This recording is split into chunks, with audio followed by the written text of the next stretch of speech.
मुझे लगता है कि अब सिर्फ पैसे वाले पदाधिकारी, माफिया अधिकारी, पूंजीपति के बच्चे ही इस तरह के एग्जामिनेशन में compete कर पाएंगे। जो मिडिल क्लास के बच्चे हैं, लड़के हैं, वह अब किसी भी एग्जाम को compete नहीं कर सकते क्योंकि उसके पास पैसे नहीं है, बेहतर कोचिंग नहीं है। कुछ ही बच्चे हैं जो जीनियस होने के बावजूद या तो किसी तरह वो निकल जाते हैं जिसके साथ वो धोखा नहीं कर सकता। अन्यथा अब 80-90% मिडिल क्लास के बच्चे हमारे एग्जामिनेशन, नीट्स के एग्जामिनेशन या इस तरह के एग्जामिनेशन बीपीएससी, यूपीएससी में हम क्वालिफाइड नहीं कर सकते। हम नीट्स के एग्जामिनेशन में चाहते हैं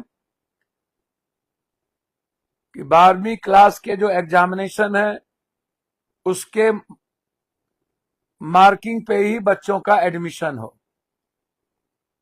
नीट्स के एग्जामिनेशन को खत्म कर दिया जाए और यह आवाज सबको उठानी चाहिए।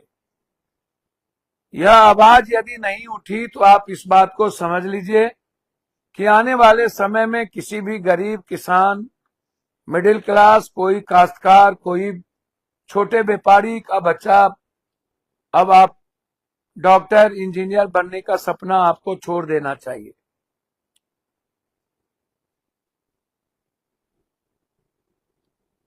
आप समझिए कि आज तक के हिंदुस्तान के इतिहास में कभी भी कोचिंग माफियाओं पर कोई कार्रवाई नहीं हुई। कभी भी 7 बार सीबीआई इंक्वायरी के बावजूद भी किसी को सजा नहीं हुआ। प्रावधान आप देखिए, भारत सरकार ने क्या प्रावधान लाया है इस पेपर क्वेश्चन रिकॉर्ड के मामले में। 1 रुपये का जुर्माना, 10 साल की सजा। संजीव मुखिया जेल से ही सारे क्वेश्चन पेपर रिकॉर्ड कर रहे हैं, उसके बाद वहीं से पैसे कमा रहे हैं और वहीं से वो चुनाव लड़ेंगे। आप हिंदुस्तान के इतिहास में जब से क्वेश्चन रिकॉर्ड हुआ वो सब लोग राजनीति में आकर 2-2 हाथ अपनाए और अपना रसूख आप उनकी देखिएगा तो आप हतप्रभ रह जाइएगा। एक ही घर में 5-5 लोग का डॉक्टर बन जाना, डॉक्टर मेडिकल में एडमिशन होना। एक तरफ इतने महंगे कॉलेजेस हैं जिसमें हमारे मिडिल क्लास के बच्चे पढ़ ही नहीं सकते। सरकारी मेडिकल कॉलेज में हम जा ही नहीं सकते जब 720 मार्क्स। अब क्या बोला जाता है एनआईटी के द्वारा कि कुछ क्वेश्चन सिमिलर हुआ, मिला। आश्चर्य है, मैं इन गधों को क्या कहूं। आंख रहते अंधा, कान रहते बहरा, पैर रहते लंगड़ा, चुल्लू भर पानी में डूब के मर जाओ। अरे 85% क्वेश्चन जब मैच कर गया 600 मार्किंग का, उसके बावजूद भी तुम कहते हो कि कुछ क्वेश्चन मैच किया।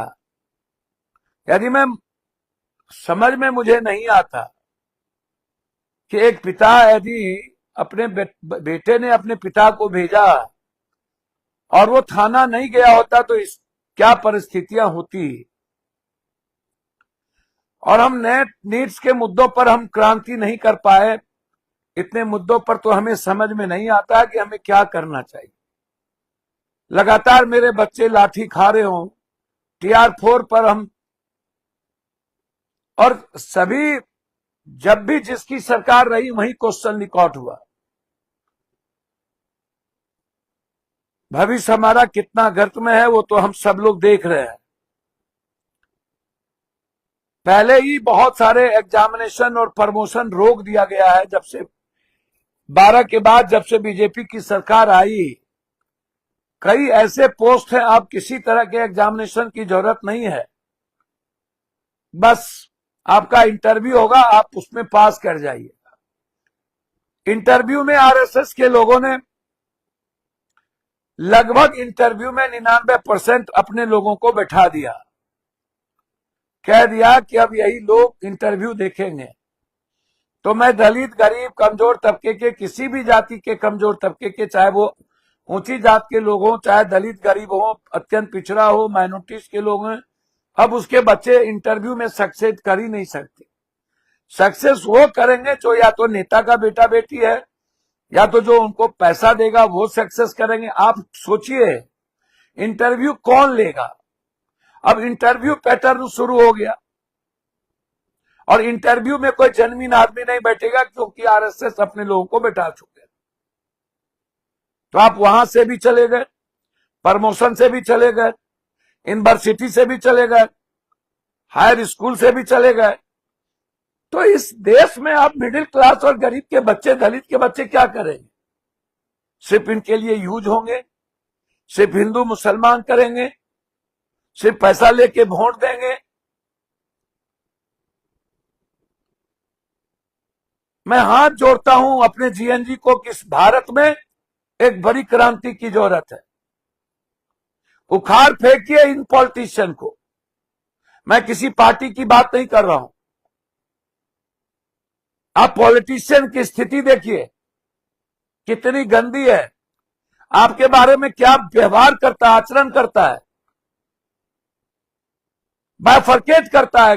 जो ओबीसी बैकवर्ड दलित के टीचर है या जो राजनीतिक है वो अपर कास्ट से नफरत करता है, जो अपर कास्ट के नेता है वो दलित बैकवर्ड से नफरत करता। तो कब क्रांति होगी? मणिपुर से क्रांति नहीं हुई, नोटबंदी में नहीं हुआ, जीएसटी में नहीं हुआ,